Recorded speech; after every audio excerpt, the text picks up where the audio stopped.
Me alegra poder compartir con ustedes sobre este tema. En este encuentro, siguiendo las huellas de nuestra vida, esta charla va a hablar sobre el perdón. Y he preparado una serie de diapositivas con algunas de las notas, especialmente algunas palabras para tener referencia de lo que quiero compartir en esta mañana y de lo que le he pedido al Señor que instale como palabra viva en mi corazón primero y por supuesto en el corazón de ustedes. Cuando nosotros hablamos del perdón siempre escuchamos de los frutos, de las bendiciones, de la bondad, de lo bueno que viene del perdón. Pero la verdad también es que en el fondo estamos muy reacios a trabajar en el perdón, porque es un camino demandante, es un camino que no resulta fácil, pero es un camino absolutamente liberador. Yo quiero hablarles entonces de 3 rostros que la ira en la que se origina la falta de perdón tiene delante de nosotros y que nos afecta. El perdón, ¿por qué se necesita? Pues porque percibimos una herida, una ofensa, la falla de alguien o la falla nuestra y no logramos soltar el dolor que esa herida nos causa. Las emociones como la ira nos fue dada por Dios para manejar las diferentes circunstancias que nos encontramos en la vida. La ira es una emoción buena. Y uno dice, ¿la ira es una emoción buena? Sí, sí es una emoción buena. La ira es una emoción que nos ayuda a sortear los momentos en los que nos encontramos justamente frente a una injusticia. Cómo obramos, cómo reaccionamos, cómo manejar lo que experimentamos cuando nos encontramos frente a una injusticia, frente a una ofensa. Lo que sucede, como con todas las emociones, es que hay formas sanas de vivirlas y formas desordenadas de vivirlas. Si una persona, por ejemplo, sufre una tristeza porque está experimentando un momento difícil, por ejemplo, le despidieron en su trabajo y esta persona está muy dolida, pues es normal que experimente tristeza, es normal que llore. Pero cuando los sentimientos persisten, cuando hay un vacío que se genera en el tiempo, cuando esta persona se empantana en esa tristeza, empezamos a hablar de una tristeza patológica, de una tristeza que es desordenada. Y ahí ya la ira pasa de ser una ayuda la tristeza pasa de ser una ayuda que nos soporta en el momento de sortear la dificultad a hacer una carga que está sobre nuestros hombros y que afecta tremendamente nuestra vida. Lo mismo ocurre con la ira. Entonces la ira desordenada, me ayudas cada vez que te mires para que me ayudes a pasar, ¿vale? Gracias. Vamos entonces a hablar de 3 rostros de la ira que solo el perdón puede sanar. Cuando la ira es justa, la ira manifiesta el deseo de unirnos a la voluntad de Dios. Por ejemplo, recordamos todos el pasaje de Juan en el 2º capítulo, donde Jesús junta unas cuerdas y arma un látigo y despide del templo, saca del templo a aquellos cambistas que habían hecho del templo justamente una forma de vivencia, de supervivencia económica nomás. Quitad esto, no hagáis de la casa de mi padre una casa de comercio. Esa es una ira justa. La ira que busca que todo esté alineado con la voluntad del Señor. La ira que nos da cuando encontramos cómo el nombre de Dios o la iglesia es atacada, cuando es desconocido el señorío de Cristo. Esa es una ira justa. Ira que no necesariamente se manifiesta en violencia, pero esa es una ira justa. Sentir rabia es parte de la vida. Más adelante en el Nuevo Testamento encontraremos un versículo que dice, si se enojan, no pequen. Pero no está mal enojarse. No está mal enojarse especialmente cuando lo que mueve el corazón al enojo es el hecho de que se están haciendo las cosas por fuera de la voluntad de Dios. Pero les he hablado de que hay emociones ordenadas y emociones desordenadas. Entonces, empecemos a hablar de cómo esa ira se puede manifestar en una forma desordenada. Hablamos de la ira en forma desordenada, dale más, cuando hay una expresión en términos de violencia. Y aquí estamos hablando entonces de reacciones explosivas, rápidas, bruscas, fuertes. En esos momentos, el cortisol y la adrenalina corren por el cuerpo, se agudizan los sentidos. Yo miro, yo escucho exclusivamente a esa persona que me está haciendo daño, ¿cierto? Y se bloquea la mente para reflexionar. Hay todo un desencadenamiento de reacciones en nuestro cuerpo. Nos desestabilizamos y lo único que la persona que está dominada por la ira en el nivel de violencia quiere hacer es golpear. Es pasar el límite del otro. Esa es una forma de ira desordenada. Cuando perdemos el control y llegamos a este punto, estamos siendo gobernados por la ira desordenada. La segunda forma en la que la ira se desordena es el resentimiento. Y de este vamos a hablar ampliamente hoy en la mañana. El resentimiento se centra en la persona que causó la ofensa y en la persistencia de un sentimiento negativo hacia ella. Es decir, yo puedo estar sentida o sentido porque me ofendieron y eso es válido. Tendré que gestionar lo que estoy viviendo. Pero una cosa es tener, digamos, un sentimiento, estar sentido por lo que me ha ocurrido, y otra cosa es estar resentido, ser resentido. Yo puedo estar sentido, pero no ser resentido. El resentimiento implica entonces que las emociones se mantienen en el tiempo y que yo insisto en pretender que el dolor y que la rabia hacia esa persona sea sostenida. En eso consiste el resentimiento. La persona resentida se caracteriza porque a menudo evita la confrontación. Entonces, el resentimiento se va almacenando, se va instalando en el corazón. Se ubica allí de manera silenciosa, pero de una manera absolutamente nociva. Va rodeando y enredando la vida de la persona. ¿Por qué? Porque ese resentimiento hace que la persona no confronte a aquellos que le generaron la dificultad, ¿cierto? Pero empieza a configurar la manera en que piensa, la manera en que vive, la manera en que actúa. Hace que la persona resentida se encierre en sí misma. Poco habla, pero mucho resiente, ¿no?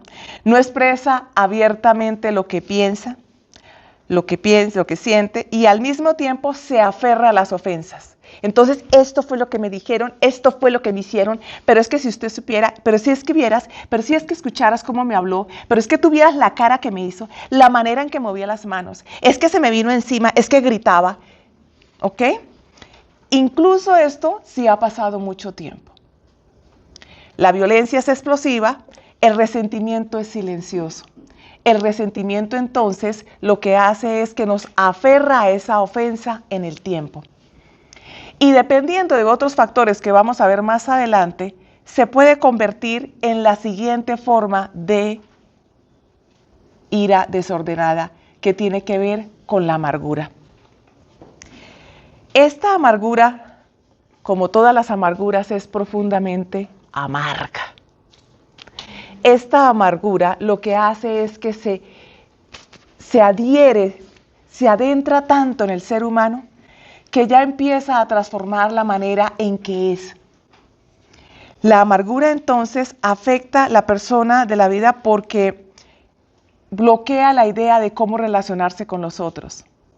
El resentimiento se dirige hacia la persona que me ofendió, pero la amargura hace que yo cambie la manera en que me relaciono con los demás a partir de ese resentimiento. La amargura nos impide construir nuestra propia felicidad. A diferencia del resentimiento que es guardado, la amargura con mayor frecuencia se vive esparciendo por todos lados, ¿no? Entonces la persona amargada tiene una negatividad constante, se queja permanentemente y tiene críticas todo el tiempo. Es decir, la murmuración también se instaló en su vida. Violencia, resentimiento y amargura. Resentimiento y amargura son como dos caras de una misma moneda, de un mismo problema, diría yo. Si el resentimiento no se saca del corazón, puede transformar la naturaleza de una persona en amargura y causar mucho mal a su alrededor. Tengamos presente esto. El resentimiento que no se saca del corazón genera amargura. Nos vuelve amargos. Y esto es tan delicado que en el libro de Hebreos hay un versículo que advierte a la comunidad de ello. Hebreos 12, capítulo 12, versículo 15, dice así: mirad bien que nadie deje de alcanzar la gracia de Dios, que ninguna raíz de amargura brotando cause dificultades y por ella muchos sean contaminados. Desglosemos este versículo en las tres frases que lo componen. La primera, mirad bien que nadie deje de alcanzar la gracia de Dios. Mirad significa estar vigilantes. Este es un versículo dirigido a la comunidad. Es una responsabilidad en comunidad estar atentos para que ninguno, y las comunidades también son nuestras familias, de manera que también hay una responsabilidad en las familias, para que los miembros de la familia no dejen de alcanzar la gracia de Dios. ¿Y qué es la gracia de Dios? La gracia de Dios es la ayuda, el bien de Dios, el favor de Dios, que siempre está disponible para ayudarnos. Esa gracia de Dios la cultivamos, esa gracia de Dios la recibimos como un regalo, pero nosotros la cuidamos en la medida en que mantenemos la oración, la adoración, la relación cercana con Dios. Me he encontrado con muchas personas que hacen de la relación con Dios una lista de cosas para hacer. Y entran en crisis porque hoy no alcancé a hacer el rosario, porque no alcancé a ir a la Santa Eucaristía, porque no alcancé a hacer los laudes, porque no alcancé a hacer lectura, lección divina. Pero la angustia no es porque perdí una oportunidad de encuentro con Dios, sino porque no completé la lista. La gracia se cultiva en la relación. Dios, que conoce nuestras agendas, por supuesto, que quiere instalarse en nuestra vida para, como lo dice muy sabiamente un santo, el fundador de los benedictinos, orar, trabajar y orar, ¿verdad? Orar y trabajar, ora y labora, exactamente, gracias. ¿Qué significa eso? Que necesitamos aprender cómo está Él en todo momento. No es llenar una cajita de chulitos, de vistos buenos de lo que he logrado.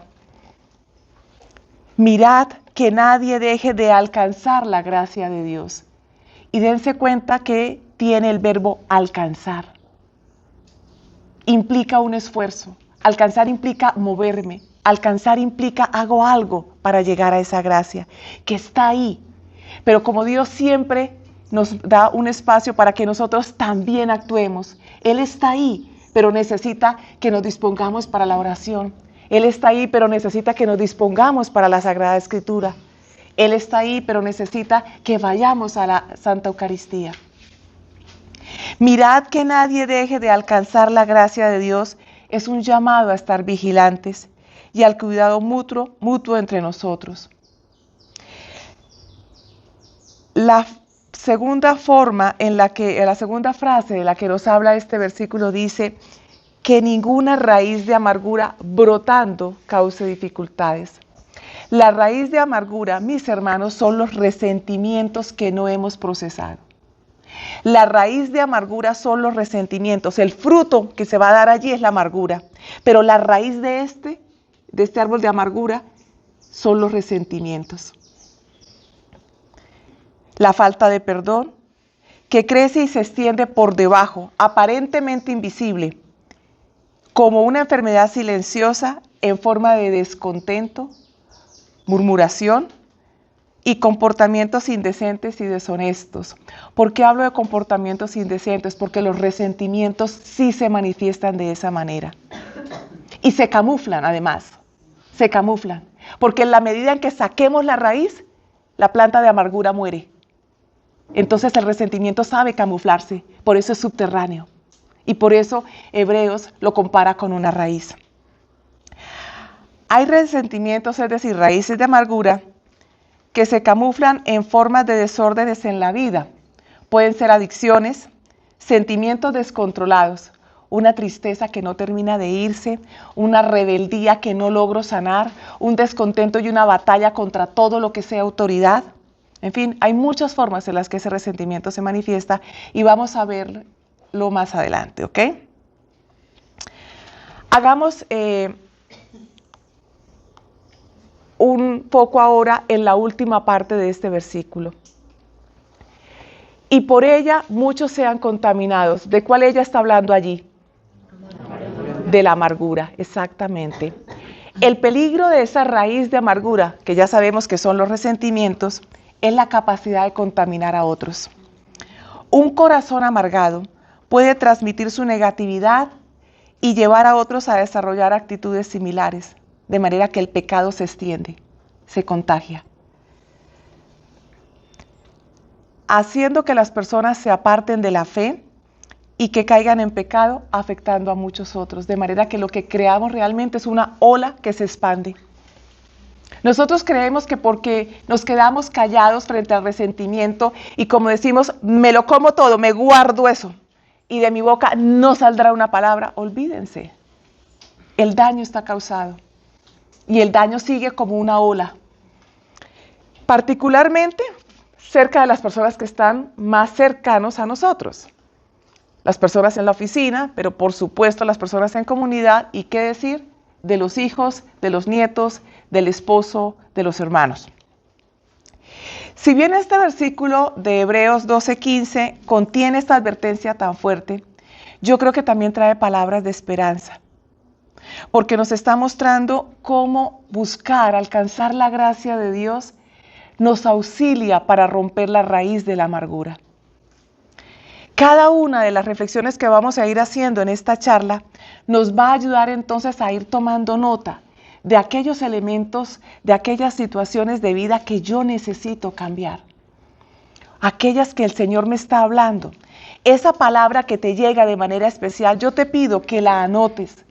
Porque en la oración que vamos a hacer una vez que finalicemos esta parte de revisar el contenido del tema del perdón, el Espíritu Santo va a querer obrar de una manera fuerte en tu corazón. Pero es importante que tú colabores en ello. Toma nota de lo que a lo largo de esta charla te va llamando la atención. ¿Qué es eso que tú sientes? Esto tiene que ver conmigo.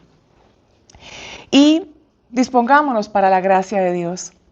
Alcanzar la gracia de Dios no es un tema que sea para gente santa. Es todo lo contrario, para quienes somos pecadores. Este es un versículo que nos da esperanza precisamente por eso, porque la gracia de Dios está ahí, al alcance nuestro, y está ahí al alcance de nuestros corazones en este retiro, en este encuentro, está al alcance de nuestros corazones en la medida en que nos dispongamos para esa oración.